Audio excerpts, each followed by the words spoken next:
Let's take a fun ride through the fascinating world of how our brains form habits and sometimes get caught in a loop. You know, these routines we do almost automatically? That's habit formation in action, where behaviors become so ingrained they happen almost on autopilot.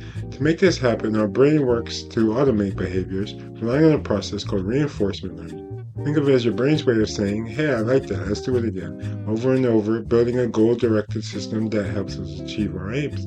But beware, sometimes if we overtrain these behaviors or get stressed out, it can lead to some tricky associative learning conflicts, where our brain gets mixed signals and increased demands on working memory. This chaos can contribute to conditions like obsessive compulsive disorder, addiction eating disorder, schizophrenia, Tourette syndrome, or social anxiety disorder.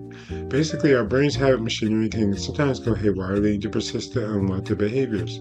On the flip side, understanding these habits opens avenues to heal them. That's where therapies like schema therapy come into play, helping us address early maladaptive schemas.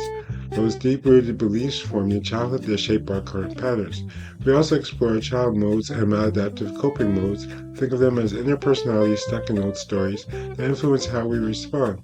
Meanwhile, transforming the inner critic or internalized parent modes into our healthy adult modes is like giving our inner team a pep talk and a fresh start. What's happening behind the scene in our brains?